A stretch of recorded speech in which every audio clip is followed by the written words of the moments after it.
Bonjour à toutes et à tous. Donc la transition énergétique et plus généralement la transition écologique sont devenues incontournables pour viser les engagements climatiques de l'accord de Paris. Des objectifs de baisse considérable des émissions de gaz à effet de serre et de neutralité carbone à plus long terme sont désormais affichés par nombre de gouvernements. Ces programmes, qui présupposent des transformations drastiques, s'appuient sur différents modèles prospectifs chiffrés qui ont tous vocation à éclairer le débat public. Différents scénarios ont ainsi été publiés au cours de la dernière année.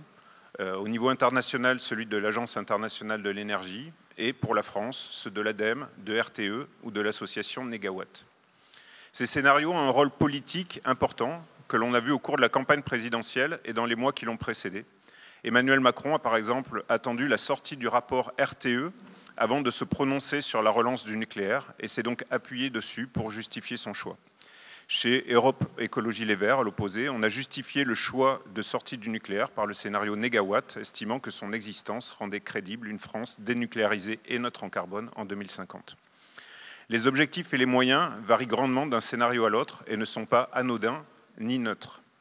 C'est ainsi que, par exemple, dans son scénario Net Zéro 2050, l'Agence internationale de l'énergie annonce clairement que son scénario a comme objectif d'assurer la croissance économique, fait l'hypothèse d'une multiplication par 18 de la vente annuelle de voitures électriques entre 2020 et 2030 et du développement massif de la captation du CO2 de l'atmosphère entre 2030 et 2050. Ce rapport a d'ailleurs été utilisé pas plus tard qu'hier par l'industriel ExxonMobil au Common Good Summit pour justifier sa poursuite de l'exploitation des énergies fossiles avec captation du CO2 en sous-sol. D'un autre côté, ce même scénario suppose que les changements de mode de vie ne contribuent qu'à hauteur de 4% à la réduction des émissions de CO2. On est donc là en présence d'un scénario que l'on pourrait classer dans la rubrique tout technologique, alors que le dernier rapport du GIEC montre que l'on n'atteindra pas les objectifs de l'accord de Paris sans un niveau significatif de sobriété. Alors, l'objectif de ce séminaire sera d'aborder la question de la fabrique de ces scénarios, la question de leur contenu, mais également la question de leurs limites. Donc, sur quelle base, sur quelle sélection d'hypothèses les scénarios sont-ils construits? Par quel processus sont-ils élaborés? Que sont ces scénarios concrètement? Que peuvent-ils nous dire, chacun séparément ou pris collectivement? Et enfin, quelles sont leurs limites prédictives et en conséquence leurs limites à leur utilisation dans le débat public? Nous avons le plaisir et l'honneur d'accueillir deux spécialistes reconnus pour nous éclairer sur ces questions aujourd'hui. Dans une première partie, Sandrine Sellos, chargée de recherche au Centre de mathématiques appliquées, Mines Paris PSL, spécialiste des modèles de prospective, nous présentera son intervention intitulée « Comprendre la fabrique de l'impensé des modèles de prospective, panorama analyse critique ». Dans une seconde partie, Christian Couturier, expert sur l'utilisation énergétique de la biomasse et du biogaz, également membre de l'association Négawatt, nous présentera le scénario Négawatt et ses hypothèses. Ensuite, une table ronde permettra de lancer le dialogue entre Sandrine et Christian autour de questions posées par Julien et moi-même. Et enfin, la quatrième partie ouvrira le débat à toute assistance. Donc, Sandrine, je te donne la parole.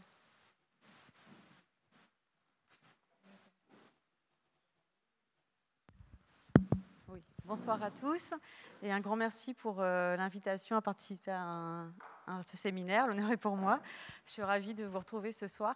Donc, comme précisé, je suis chercheuse à l'École des Mines, au Centre de mathématiques appliquées, sur le site de Sophia Antipolis, et je travaille en prospective long terme. Donc, je développe certains de ces scénarios d'analyse, d'évolution de ces systèmes énergétiques pour répondre à ces enjeux. Donc, ce que je vais vous faire ce soir, c'est essayer de vous donner quelques clés de compréhension globale de ces différents modèles. Pas vous les présenter un à un, ni les résultats, etc., parce qu'il y a quand même un certain nombre, mais d'appréhender un peu comment, justement, d'où ils viennent et sur quoi ils reposent, pour qu'après vous ayez une sorte de lecture un peu plus facile d'appréhension de ces modèles. Alors pour commencer, donc il va y avoir tout un défilé, c'est mieux. En plus je parle peut-être pas assez fort. Pour commencer, commençons par le début. Pourquoi on développe des modèles de prospective? Et donc tout simplement explorer les futurs possibles et souhaitables, des futurs pertinents qui répondent à des questions qu'on peut se poser, des avenirs vers lesquels on veut tendre, ou éventuellement des scénarios vers lesquels on ne veut pas tendre justement pour savoir ce qui nous y amène. Donc c'est une exploration de futurs possibles, et parmi ces possibles, on cherche à reconnaître justement ces trajectoires qui nous amènent à ces situations. Donc comme disait Père Massé, reconnaître parmi les possibles les situations cohérentes et pertinentes. Et donc à travers ces différentes trajectoires, ces futurs possibles, l'idée derrière aussi, c'est d'éclairer du coup les choix qui vont devoir être pris aujourd'hui, pour demain, pour ce futur qu'on souhaite ou sur celui vers lequel on ne veut pas aller. Donc là, je pense que vous me voyez venir. On est loin de la prédiction. On ne veut pas prédire ce futur, mais explorer différentes trajectoires en fonction des éléments qu'on puisse en mettre. Donc du coup, par rapport à ça, plus précisément, donc la prospective, c'est une approche exploratoire et non pas prédictive, et donc on explore. Je répète un petit peu, mais c'est pour que ce soit bien, bien clair à ce niveau-là, ce n'est pas de la prévision. Donc on explore l'évolution d'un contexte, donc là on verra un peu après, ça peut varier, et on étudie ses possibilités d'adaptation. Adaptation par rapport à des choix qu'on veut faire et par rapport au futur qui est possible. Donc il y a un rapport au temps qui est un peu particulier, et justement qui diffère de la prévision, où là on n'est pas une extrapolation d'un passé dont on suit une trajectoire, mais on se focalise sur le présent, on prend des décisions, et le présent, c'est ce qui précède le futur.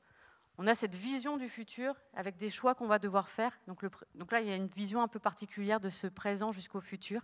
Et donc, on se raconte des histoires, et les histoires qu'on se raconte, ce sont ces scénarios-là. Donc, ces histoires qu'on se raconte, elles répondent à un principe de base qui est « et si ?» Et si je fais ce choix-là, et si je prends cette décision, et si je prends cette hypothèse, je fais cette hypothèse, vers où mon système, vers où mon monde converge. Donc si on prend cette décision, quel impact va avoir mon système? Et donc en général, on a un système de référence, un scénario de référence, sachant qu'il y a une grosse discussion actuelle sur justement quel est ce système de référence, où avant le scénario de référence, c'était celui où on ne faisait rien. Et en fait, se pose quand même la question de maintenant, est-ce qu'on peut encore avoir un scénario où on ne fait rien? Ça serait le scénario de l'échec, où il ne se passe absolument rien, alors que maintenant, on a quand même une avancée. Donc, il y a une réflexion même autour de ça, mais en tout cas, il y a toujours un scénario sur lequel on se réfère, sur lequel on se base, et on compare, et on voit les différences de trajectoire, quelles sont les différences d'impact des différents choix qu'on a pu prendre. Donc on met en perspective ces histoires de référence, et l'avantage avec cette approche, c'est qu'on peut vraiment mettre des ruptures. À la différence d'une extrapolation de tendance, là on peut vraiment complètement changer d'orientation et de trajectoire, avec des choses impensables peut-être si on veut. Après derrière, c'est les analyses qu'on va en faire, la discussion qu'on va avoir pour rester pertinente, souhaitable et plausible. Mais on peut complètement se laisser libre d'intégrer des ruptures. Donc ça, donc je vais passer par un petit, très rapide point historique. Alors, très rapide sur celui-là, parce que je pense que tout le monde est un peu au clair sur justement le Club de Rome.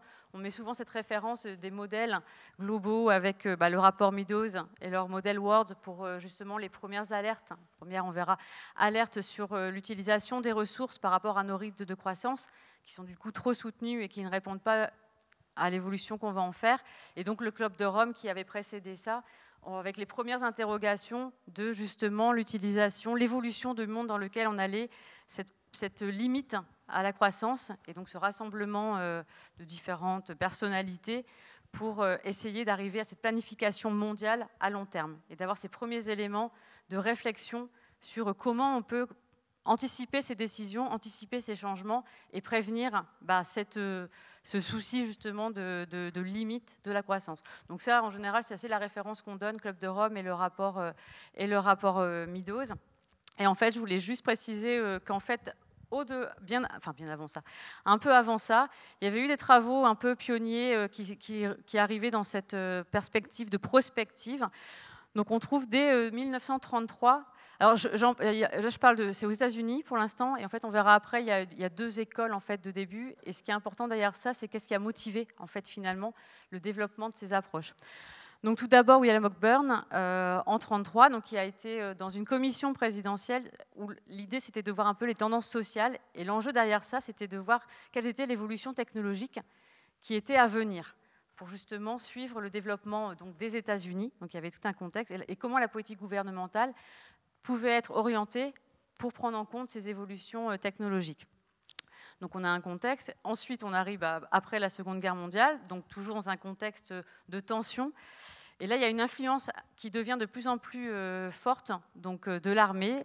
l'armée de l'air américaine et qui demande également une autre étude sur les progrès techniques et donc de voir un peu justement quelles seront ces techniques qui pourraient avoir un intérêt pour le développement du pays dans ce contexte-là.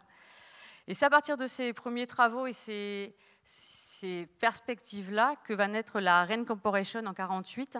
Et en fait, c'est de là que viennent les méthodes que vous connaissez peut-être, la méthode des scénarios et la méthode Delphi, qui sont les premiers éléments justement de ces approches de scénarios et qui arrivent dans les années 50. Et en fait, elles sont initiées par ce contexte donc de guerre et d'après-guerre et de volonté d'anticiper et de voir comment les techniques peuvent évoluer pour faire évoluer justement le pays dans ce contexte-là. Donc des méthodes vont être formalisées. Toujours dans ce contexte et avec ces outils qui se développent, à cette époque, vont commencer à arriver les premières préoccupations qui font suite à l'approvisionnement des ressources.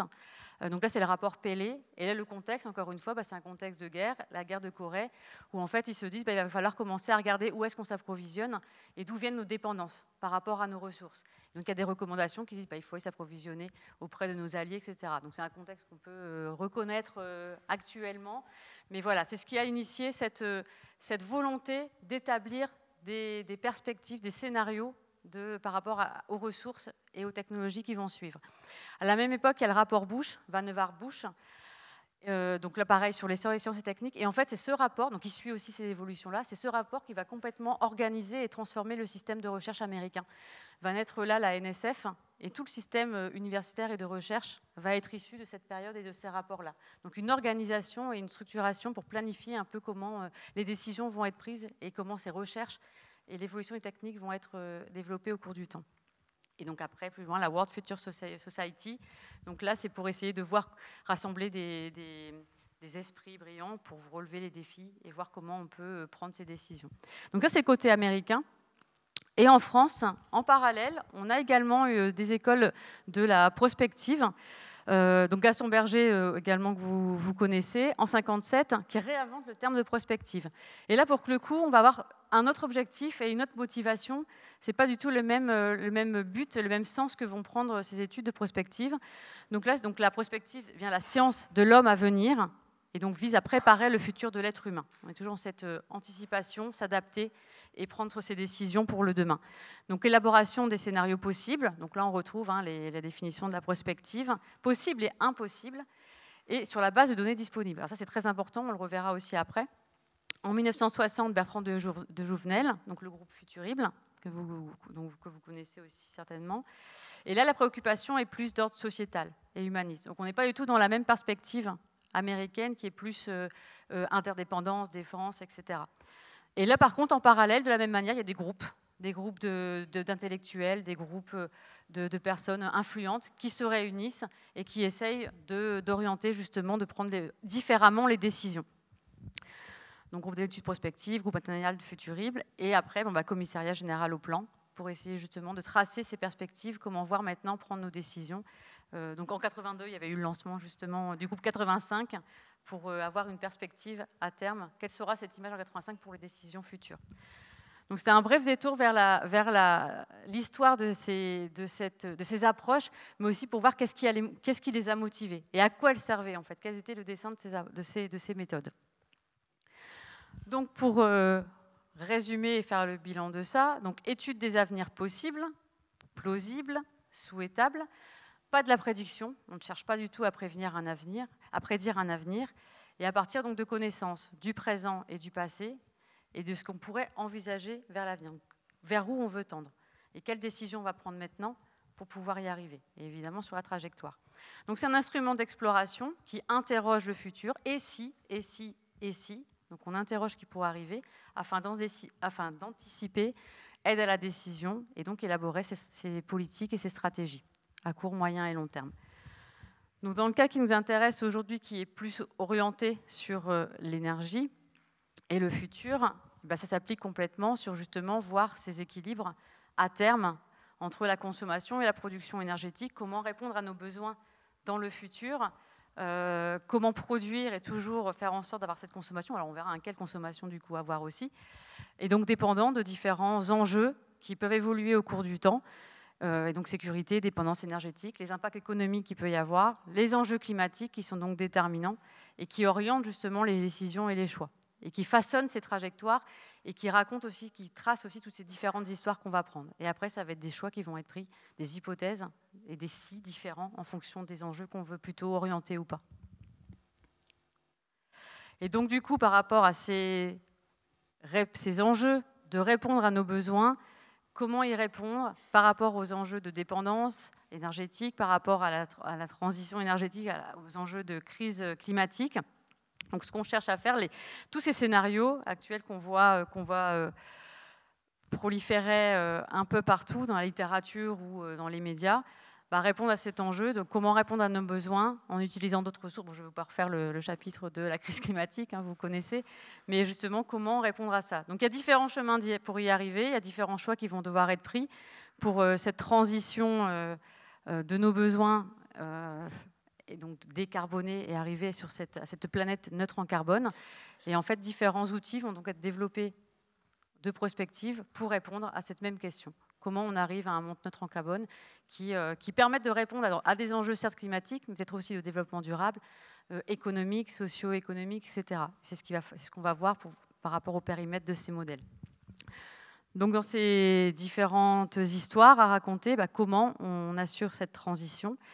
Et donc il y a différentes façons de faire, et notamment la modélisation. Donc pourquoi on crée des modèles pour répondre à ces enjeux? On pourrait faire autour de la table, on ramène des experts, on prend des choix.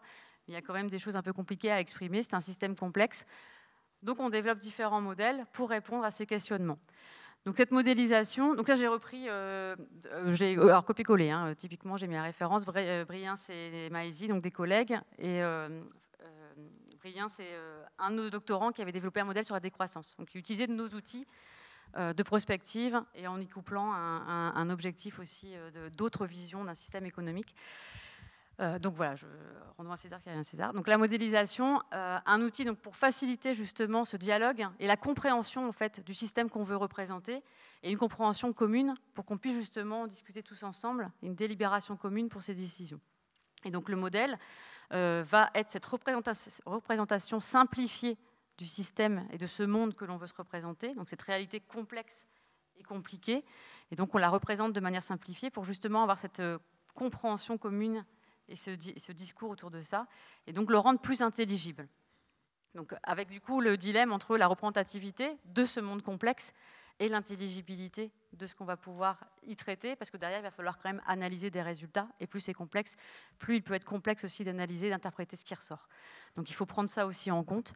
Donc le modèle de prospective doit rester conceptuellement suffisamment simple pour qu'on puisse justement interpréter ce qui en ressort et pouvoir y mettre les différentes hypothèses. Ces hypothèses doivent être explicitées au maximum. Ça, c'est très important, parce que comment comprendre le résultat qui en sort si on ne sait pas les hypothèses qui ont guidé ce choix, qui ont permis d'avoir ce résultat, donc critère de transparence qui est nécessaire. Et cette dimension exploratoire, on est dans la prospective, et donc là, on peut ouvrir, relâcher, faire des bornes, être libre avec les hypothèses. Après, derrière, c'est la discussion qui va en avoir. Est-ce réaliste ou pas? Mais en tout cas, on peut relâcher tant qu'on veut les hypothèses et apporter tout ce qu'on veut. Et donc intégrer différents paramètres économiques, politiques, culturels, en fonction de ce qu'on va pouvoir représenter. Donc on sait le pourquoi, un modèle, et donc il y a différents modèles qui sont développés, de plus en plus au cours du temps, de plus en plus maintenant. Et donc ces modèles répondent à une formulation mathématique différente. Donc déjà c'est un premier point. Quel est ce type de modèle? Donc là c'est des exemples, on a souvent tendance à dire qu'il y a deux grandes familles de modèles.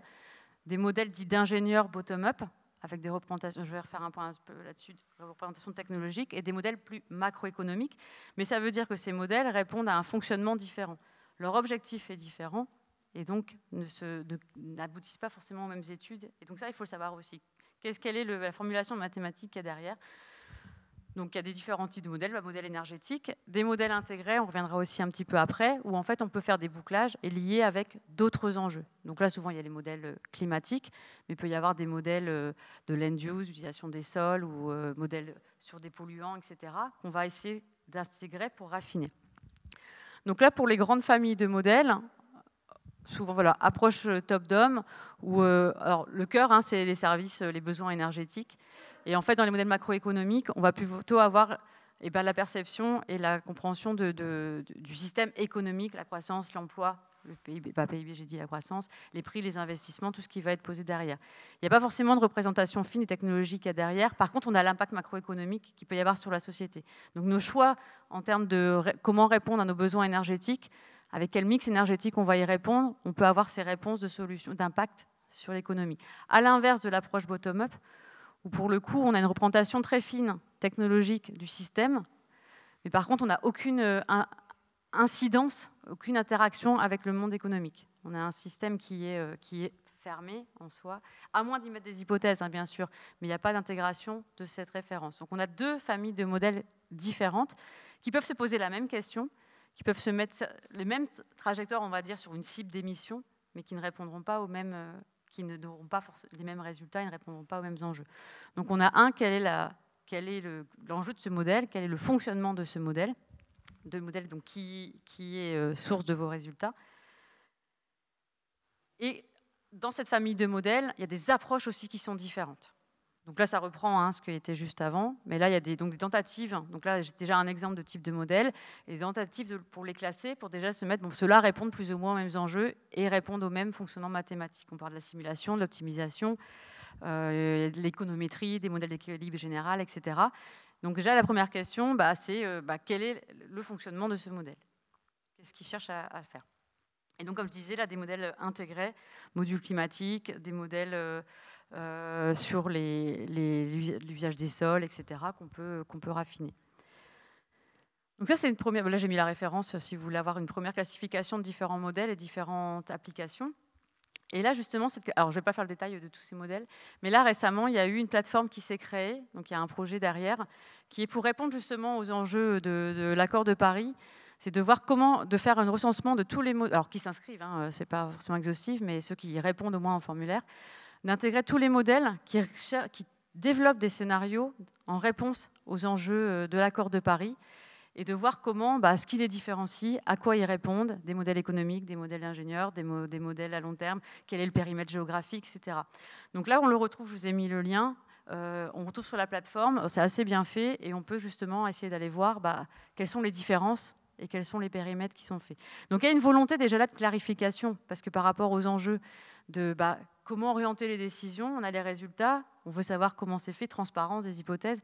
Il y a quand même une volonté dans tout ce panorama de modèles d'y voir un peu plus clair. Donc ça répond aussi à ça, pour essayer de comprendre tous ces modèles, à quoi ils répondent, etc. Donc là, à travers cette lecture de modèles, je vais vous prendre quelques-uns des éléments qui les différencient, pas vous les différencier, mais voir qu'est-ce qui fait justement la différence entre ces différents modèles, pour voir justement sur quoi s'appuient les modèles et qui peut influencer du coup les résultats de ces différents scénarios. Donc tout d'abord, il y a une couverture et un découpage géographique qui est complètement différent. Est-ce qu'on a un modèle mondial? Ce modèle mondial, il est découpé en combien de régions? Ça aussi. Est-ce que la prise en compte des disparités et des différences entre les... Est-ce que c'est... on va avoir l'Afrique en entier, l'Amérique latine en une seule hyper agrégée, ou est-ce qu'on a un découpage beaucoup plus fin? Ça va changer forcément la prise en compte des différences et dans les résultats. Donc, quelle est la couverture découpage géographique? Est-ce que c'est un modèle européen? Est-ce que c'est un modèle d'une ville ou autre? Donc ça c'est un paramètre aussi qui change. Si c'est un modèle multirégional, est-ce qu'il y a des échanges qui sont permis entre ces différentes régions? Des échanges entre qui et des échanges de quoi également? Parce qu'il y a un échange de ressources. Et du coup, ça peut aussi impacter sur l'approvisionnement et les stratégies qu'il va y avoir d'orientation. Donc, couverture et échange. L'horizon et le découpage temporel. Donc, l'horizon, est-ce qu'on va à 2050, est-ce qu'on va à 2100? Bon, pour les enjeux, on va plutôt à plus long terme. Mais le découpage temporel également. Et découpage temporel, j'entends, est-ce qu'on a par exemple que les saisons? Est-ce qu'on a un découpage pas horaire? Et donc pour des enjeux, certaines solutions technologiques, comme l'intégration des renouvelables, un pas saisonnier n'a pas du tout le même impact dans la représentation qu'un pas horaire, avec, vous pouvez imaginer, avec l'intermittence et les solutions de stockage, etc. Donc quel est le découpage temporel qui est pris en compte? Donc ça aussi, il faut le savoir, donc dans les paramètres des différents modèles. La représentation sectorielle, est-ce que j'ai un secteur énergétique? Ou est-ce que j'ai qu'un secteur électrique? Il y a des modèles qui n'ont que le secteur électrique. Si j'ai le secteur électrique, comment je fais ma convergence gaz, par exemple? Je n'ai pas les autres impacts, comment j'intègre tout ça? Donc mes réponses, mes solutions ne seront pas forcément les mêmes que si j'ai un secteur complètement énergétique intégré, où j'ai le transport, où j'ai l'industrie qui est intégrée.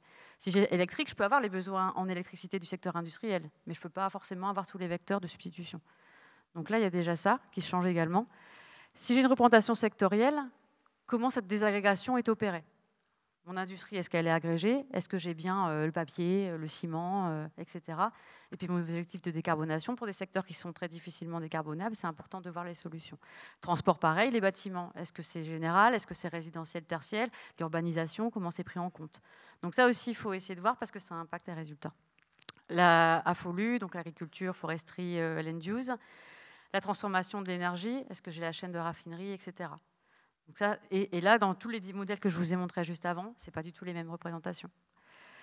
Les émissions qui sont prises en compte, bon, on a de base généralement CO2, du coup j'ai du mal à le sortir, CO2, CH4, N2O, mais est-ce que j'ai les autres gaz, les fluorocarbures, est-ce que j'ai le NOx, est-ce que j'ai le SO2, etc.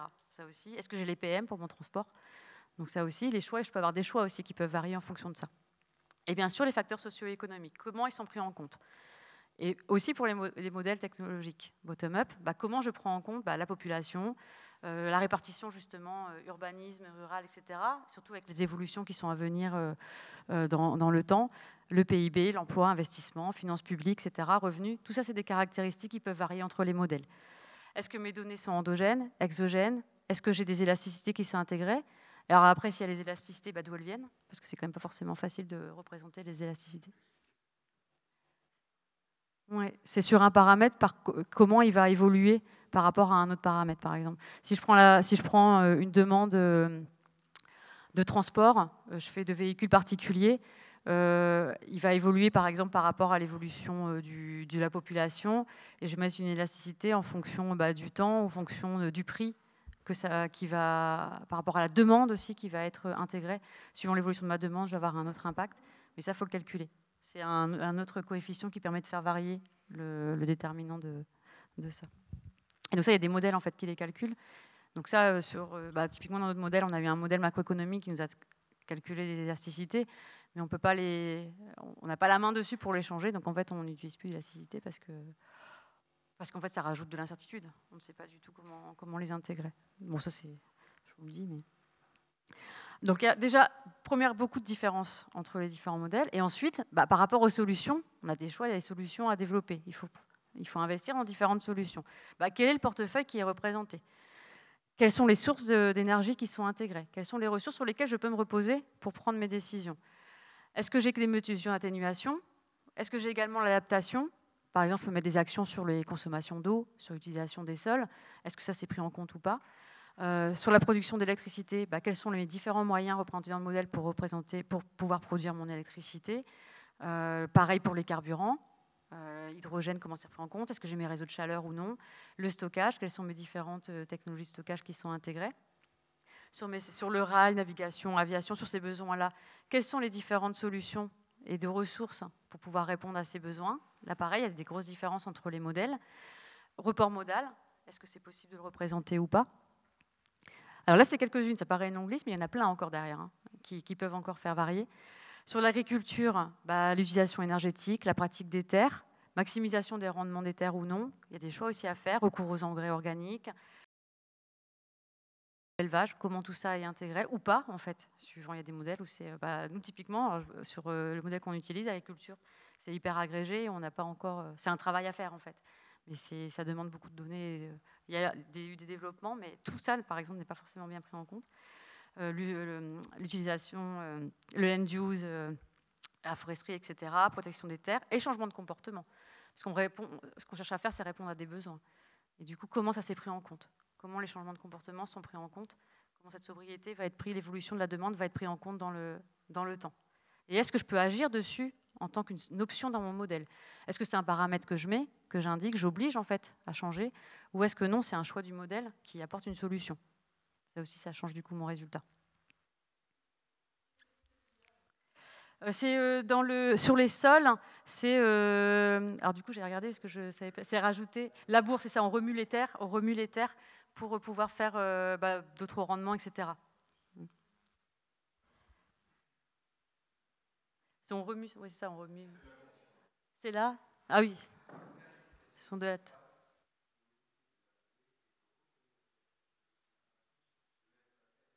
Oui, en dessous pour pouvoir...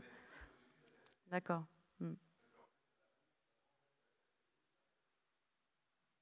Ouais, la surface. Non, mais c'est bien. Merci. Donc voilà, moi j'ai vraiment pas ça dedans. C'est un manque. Il faut vraiment qu'on... Donc j'avais regardé, mais j'avoue que j'ai oublié. Merci pour le complément. Et changement de comportement également, qui est très important. Et à voir si c'est pris ou pas en compte. Et ensuite, je vais y intégrer différents instruments pour justement faire changer, orienter ces trajectoires, faire ces histoires, pour raconter ces et si. Et donc, il y a différents types de familles d'instruments. Les instruments de politique climatique, donc d'atténuation, donc des taxes carbone, des quotas d'émissions, des aides, un objectif que je vais fixer. Et en fait, le modèle va déterminer comment y arriver à cet objectif-là. Alors, sur la température, passage radiatif ou les concentrations atmosphériques, ça dépend en fait des modèles. Donc des politiques climatiques, des politiques énergétiques. Je peux faire un choix sur orienter plus soutenir une filière, interdire l'utilisation d'une ressource, y mettre des rythmes de déploiement, un démarrage à un certain niveau, et pareil, des taxes, des subventions qu'on peut intégrer. Donc les objectifs de mix, du coup, c'est ce que je disais, d'efficacité qu'il faut renseigner, des réglementations spécifiques, codes de construction, des règles d'isolation, interaction de technologies, comme j'ai dit. Et tout à l'heure, quand je parlais justement, je ne suis pas rentrée dans le détail, mais quand je disais cette liste de technologies, derrière, alors c'est une techno, mais derrière, il y a plein de caractéristiques technico-économiques qu'il faut mettre aussi. Donc les rendements, les coûts, les investissements, la durée de vie, quand est-ce que je peux commencer à la déployer. Donc là, j'ai juste dit en liste comme ça, mais derrière, il y a plein de caractéristiques à renseigner. Et là, pareil, il peut y avoir des hypothèses différentes. Parce que cette technologie, il y a encore des incertitudes sur ses coûts, ça évolue. Et en fait, tous les modèles n'ont pas forcément cette même base technologique, ni les mêmes informations à y renseigner. C'est parfois difficile d'accéder à la donnée. Donc sur l'énergétique, du coup, qu'est-ce que je peux y intégrer comme politique autour de ça? Politique d'utilisation des sols, protection des terres, les quotas de production, taxation des émissions liées au changement d'affectation des terres, déboisement, les réglementations autour de ça également. Et sur les échanges. Est-ce que je mets des taxes sur ou des contraintes sur du coup, les échanges et l'importation, finalement, d'émissions, l'importation par rapport aux ressources ou autres, taxes aux frontières, des subventions, des régulations, etc. Tout ça, c'est tous des paramètres différents qui n'auront pas forcément les mêmes actions et qui ne conduiront pas forcément au même choix. Et donc, suivant les modèles, on a l'un ou l'autre ou un mix de plein de trucs comme ça. Donc ça varie. Et l'implication pour les ODD, et là, c'est ce qui est développé de plus en plus. De plus en plus, ce qu'on essaie de faire, c'est d'intégrer justement, de sortir du duo du dossier climat-énergie et d'intégrer aussi ces problématiques de pauvreté, d'utilisation des sols, de développement, etc. Et de faire en sorte que les choix qui sont faits répondent à ces enjeux. Bon, c'est pas simple, mais il y a des tentatives de faire des liens. Et d'ailleurs, dans tous les derniers rapports, on voit ces synergies et les compromis qu'il faut y avoir entre les ODD et la problématique climatique. Parce que pour certains, c'est des compromis à avoir. On ne pourra pas forcément avoir les deux. Il faut faire des choix. Donc on essaie de rendre compte de ces ODD, d'objectifs de développement durable, et de voir comment on les représente. Pareil pour l'adaptation. Comment l'adaptation, les choix qui vont être pris peuvent avoir une influence sur nos choix d'atténuation. Donc là, voilà. Donc là, c'était un paramètre, un périmètre qui fait varier énormément les différents contours des différents modèles. Et là, c'est juste une illustration, donc c'est 2020, donc c'est pas la prospective, c'est sur les données, mais du coup déjà rien que le modèle, la représentation de base n'est pas la même. Il peut y avoir des différences plus ou moins fortes par rapport à la représentation. Donc là, on a l'important, j'ai pas mis les modèles parce que c'était pas forcément là, il y est, mais sur d'autres, il y est pas. C'est pas avoir une étude des différents modèles et de ce que ça représente, mais c'est juste pour montrer qu'il peut y avoir des variations. Donc forcément, les trajectoires après aussi, elles peuvent varier. Et derrière ces modèles, il n'y a pas forcément les mêmes ressources, les mêmes techniques, les mêmes hypothèses qui sont posées. Donc déjà, on a une image de base qui n'est pas la même. Donc par le coup, d'où l'importance d'avoir un système de référence pour voir où ça va et est-ce qu'il les différencie. Donc là, c'est par rapport juste l'énergie qui est utilisée. Et donc derrière, forcément, quand on regarde les émissions de ces modèles, donc là, c'est sur juste en utilisant, il n'y a pas de politique particulièrement de 2 degrés, 1,5, c'est juste politique actuelle, une sorte de tendance BAU, de se dire, en fonction de ces différents modèles, on n'a pas du tout les mêmes trajectoires d'émissions. Et là, j'ai pas mis de politique encore. J'ai pas un objectif 1,5 ou j'ai pas un objectif 2 degrés. Et donc, on a une fourchette. Donc là, par exemple, en 2030, entre 32 et 36 gigatonnes, et en 2050, entre 26 et 40 gigatonnes. Donc ce n'est pas du tout les mêmes incidences ensuite après sur la décarbonation. Donc on a des fourchettes comme ça. Et de la même manière, là, si je mets les NDCs en les intégrant, ben, j'arrive pas forcément. Ça suit forcément aussi la représentation initiale. J'ai pas du tout les mêmes trajectoires. Donc ça, c'est important aussi de le savoir pour pouvoir appréhender les réponses qu'il y a derrière. Donc là, voilà, le niveau d'émissions qui varie entre 30-34 ou 28-38 en 2050. Et donc, du coup, forcément, si j'ai pas ces mêmes trajectoires, mes solutions ne vont pas être les mêmes. Là, j'ai juste mis un exemple sur le CCS, l'utilisation de la capture et la séquestration du carbone, qui est là représenté en termes de carbone à séquestrer, donc le stockage du carbone. Ben, on voit qu'on n'a pas du tout les mêmes niveaux. On peut monter assez haut sur un des scénarios, là, je ne sais pas c'est lequel exactement. Et, alors là, c'est sur du NDC et sur des politiques actuelles. Donc, à 2100, et si on suit ces trajectoires. Donc on voit bien que les solutions apportées ne sont pas les mêmes. Si sur un autre, j'ai moins de CCS, bah, j'aurai plus, par exemple, de renouvelables, ou j'aurai plus d'autres vecteurs qui vont être développés. Donc ça joue aussi. Donc là, c'est juste pour avoir une représentation. Et donc du coup, derrière tout ça, ça repose sur la... Ouais, nickel. Merci. Donc ça repose sur du coup, la construction de ces différentes données. Donc premièrement, on part d'une réalité, donc on veut être au plus près de la réalité, de ce qu'on veut représenter. Donc on structure, ça c'est sur tel que nous on fait par exemple, on structure le modèle. Il y a le modèle mathématique qui est derrière et qui régit les choix qui vont être faits. Nous typiquement c'est une minimisation du coût total actualisé, donc ça veut dire que les choix qui vont être faits, c'est la technique qui va être choisie. Elle répond certes à une contrainte de neutralité carbone par exemple ou de limitation d'énergie, de CO2, mais c'est celle qui va minimiser le coût. Si c'est le modèle, la fonction objectif, elle est par exemple minimiser le CO2 ou minimiser autre chose, je n'ai pas la même réponse. Le choix technique ne va pas être le même. Et ça, il faut savoir. Pourquoi mon choix technique est fait ? Moi, c'est parce que ça minimise mon coût. Et ce n'est pas le cas de tous les modèles. Donc on a une réalité, il faut représenter cette réalité. Et là, derrière cette représentation, il y a tout un tas de données qui sont nécessaires. Et là, pareil, comment j'accède à la donnée ? Et ça, c'est aussi une des différences qu'il peut y avoir grandement entre les différents modèles, c'est qu'on n'a pas forcément tous accès aux mêmes données et on n'y met pas les mêmes hypothèses qui sont derrière. Donc, description différente, notre réalité de départ aussi différente, hein, ça c'est le périmètre géographique, etc. Et donc, derrière, on va y mettre aussi des scénarios qui vont être différents. Et ça, les scénarios, il faut les expliciter aussi. Quelle politique j'ai mis derrière, quelles contraintes j'ai intégrées pour avoir mon histoire. Et si elle n'est pas transparente, si elle n'est pas claire, s'il y a une hypothèse derrière qui n'est pas explicite. Par exemple, sur des systèmes où il n'y a pas beaucoup d'intégration du stockage, là on commence à en mettre un peu plus, mais avant il n'y en avait pas forcément, parce qu'il y avait trop d'incertitudes sur les données. Et il pouvait y avoir une hypothèse qui limitait les niveaux d'intermittents. On disait limitation à 30%. Ça impacte forcément le résultat sur mon déploiement des ENR. Mais ça, il faut le savoir, qu'il y a une hypothèse comme ça. C'est pas forcément toujours... C'est pas forcément caché, mais en fait, il y en a tellement des hypothèses que... ça devient aussi lisible aussi après si on raconte trop d'hypothèses. Mais il faut au moins qu'il y ait un document qui nous permette de concevoir ça. Donc voilà, donc la construction du modèle, elle dépend aussi d'une énorme base de données et de caractéristiques à intégrer. Et ça joue aussi. Et ça, c'est ce qui fait aussi la différence et ce qui est la difficulté aussi de ces différents scénarios. Et donc derrière ces hypothèses, donc pareil, tout mon rapport au temps, parce que la trajectoire que j'essaie d'obtenir, cette vision et cet objectif que j'essaie d'avoir, les informations, au moment où je fais le modèle, au moment où je dois prendre mes décisions, c'est là où j'ai le moins d'informations. C'est là où j'ai le plus d'incertitudes. Donc c'est donc là où je vais devoir poser le plus d'hypothèses.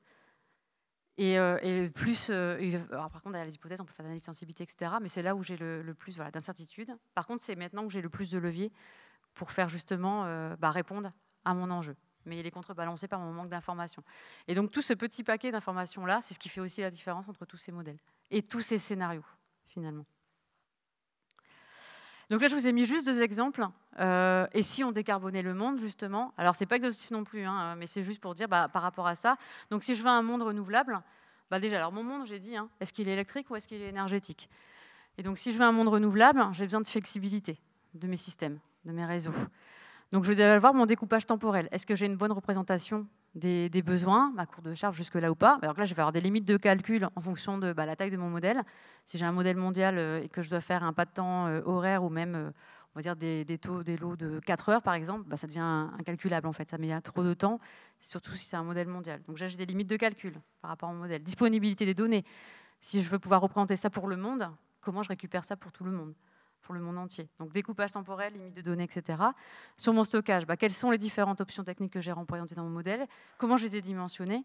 comment je peux les dimensionner, quel rythme d'installation je permets, en fait. Est-ce qu'il est pertinent ou pas? Et ça, je peux mettre des contraintes dessus pour dire comment je fais mon rythme d'installation pour répondre aux enjeux.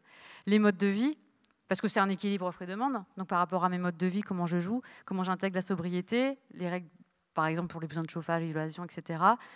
Comment je représente mon report d'usage? Est-ce que c'est intégré ou pas? Est-ce que je peux le représenter? Est-ce que c'est une solution qui est intégrée dedans? Ou non, elle n'est pas représentable dans le modèle, par exemple, donc ça sort du lot. Les infrastructures, les matériaux, le coût, les financements de toutes ces solutions, la régulation qu'il y a derrière. Est-ce que mes interconnexions, si j'ai un système, est-ce que je suis interconnecté? Je représente l'Europe. Est-ce que j'ai les interconnexions entre les différents pays ou pas? Et ça, forcément, ça a un impact aussi sur ce que je vais déployer sur mon territoire. Donc là, c'était un exemple. Et le deuxième exemple, on va toujours décarboner le monde. Parfait, je suis après, c'est la conclusion.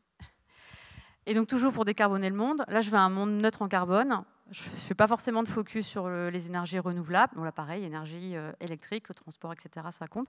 Là je focalise sur le découpage géographique, mais là pareil, si le monde, si je veux les régions assez fines, est-ce que j'ai suffisamment de données? Limites de calcul aussi qui peuvent intervenir. Imaginons je mets de la capture du CO2, quels sont mes potentiels? Quels sont mes potentiels pour stocker tout ça? Est-ce que j'ai intégré la filière de réutilisation du carbone? Et comment? Vers quels usages? Et les potentiels de biomasse, parce que vous avez bien vu qu'il y a une attente assez forte sur les émissions négatives et d'aller récupérer du CO2 de combustion de biomasse. Comment je fais mon lien avec ma biomasse et mes potentiels? Est-ce que c'est soutenable ou pas? Quel impact ça a? L'évolution de la demande, de la même manière, sobriété, urbanisation, mode de vie, l'efficacité énergétique, comment elle est intégrée? Les objectifs de développement durable, comment je fais le lien? Et que tous les choix qui vont être faits, comment l'impact va être fait. Alors, comment l'impact va se poser sur les autres objectifs et comment les actions qui sont mises en place pour répondre aux autres objectifs vont impacter aussi mes solutions. Parce qu'il y aura des choix qui vont être faits aussi par rapport à ça. L'adaptation, élimination du CO2, comment c'est représenté, le directeur capture par exemple. Les NDCs, les engagements. Alors, est-ce que je pars... Ah oui, sur la base aussi des... Je veux représenter les NDCs. Est-ce que je prends les engagements officiellement déposés? Est-ce que je prends les engagements politiques qui ne sont pas forcément déposés dans les NDCs? Et ça, c'est pas du tout la même chose. On n'arrive pas au même degré de limitation de degré de température, d'après les derniers travaux qui ont été faits. Et les coûts et financements.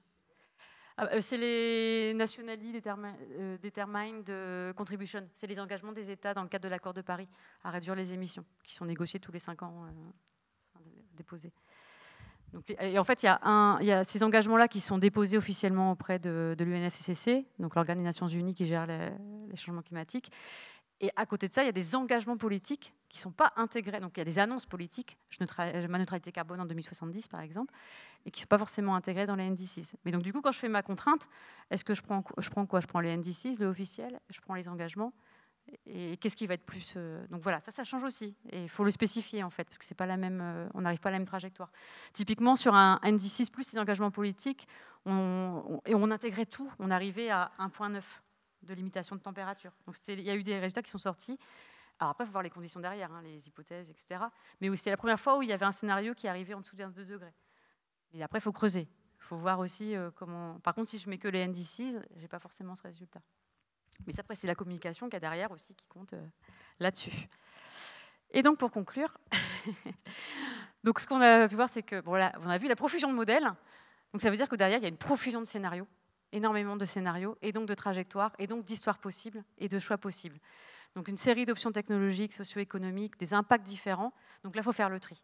Et des fois, du coup, ça rend un peu difficile la lecture de tout ça, parce que justement, faut savoir d'où ça vient, et puis il faut savoir se repérer, et du coup, où on va avec tous ces choix qui sont faits. Donc il faut le positionner par rapport à là où on veut aller, par rapport aux choix qu'on va faire, et recadrer ces trajectoires par rapport au réel, en fait, à ce qu'on peut vraiment mettre en place par rapport aux choix qui vont être faits. Sur certaines visions qui sont très globales, il ne faut pas oublier que derrière, il y a des réalités qui sont plus locales, et ça peut aussi les estomper. Donc il faut revenir après à une discussion, à une réflexion un peu plus localisée. Mais bon, j'ai mis Ventan des rizières sur des transports, mais il n'y a pas que ça. Et donc des périmètres et hypothèses qui se doivent d'être transparents si on veut vraiment que ce soit un outil d'aide à la décision, si on veut vraiment pouvoir en sortir un cap. C'est ça. Et donc, comme on le voit, vous avez vu tous les palettes possibles, de technologies, de politiques derrière.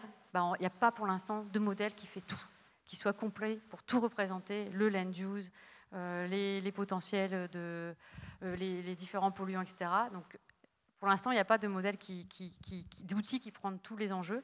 Donc, il faut savoir lesquels sont considérés ou pas. Ça aussi. Donc, sachant que par rapport à cette problématique et cette crise du changement climatique, ce qu'on voit bien, c'est que c'est des mondes et donc des systèmes qui sont très complexes. Donc, il y a des interactions, etc. entre tout ça. Et donc, du coup, pour les prendre en compte, ça les rend d'autant plus aussi difficiles à intégrer. Donc, intensification des échanges, globalisation des problèmes, épuisement des ressources, avec du coup des impacts au niveau aussi international, et donc de choix et d'orientation, biodiversité, et augmentation des inégalités, etc. Et ça, ce n'est pas forcément toujours intégré non plus dans tous ces modèles-là. Et donc, la dernière, donc des progrès. Donc, par contre, il y a une conscience quand même de ça, de ceux qui utilisent les outils. Après, c'est justement la communication qu'il y a autour de ça, comment ils utilisent leurs résultats et comment ils les communiquent. Et donc, il y a des progrès qui sont nécessaires, mais il y a des tentatives quand même d'essayer de résoudre un peu ça. Donc, les interdépendances entre les différents secteurs énergétiques, mais aussi les autres secteurs économiques ou autres. Le développement durable, la macro, avec les impacts, emploi et autres. Quand j'ai une trajectoire, moi, typiquement, je n'ai pas les emplois dessus. Mais sur mes choix techniques, quel impact je vais avoir sur l'emploi? Alors ça, on peut après le discuter en dehors. Post-processing, on peut faire des analyses autour de ça, mais ce n'est pas dans le modèle. Ce n'est pas un facteur de choix. Les liaisons entre le climat, l'adaptation, la sécurité énergétique, les ODD et autres. Et pour finir, pas dépasser, juste mettre à côté différentes trajectoires qui ont des enjeux différents, des objectifs différents, des méthodes différentes. Et il faut favoriser un peu le dialogue entre tout ça pour essayer d'améliorer ces modèles et ces représentations. Non, c'était pas la dernière, mais elle est courte celle-là. Mais ça reste quand même utile. Ça, c'était pour finir sur une touche positive. C'est pour dire qu'on peut quand même construire ces visions du futur et que ça aide quand même à voir ce qui n'est pas possible et mettre en des alertes en fait sur ce qui est en tension et ce qu'il faut justement prévenir ou pas. Donc ça aide quand même à fixer un cap et surtout ça offre un espace de débat qui nous permet de voir où est-ce qu'on peut aller et prendre ces décisions tous ensemble. Voilà, je vous remercie. C'est nous, merci, merci.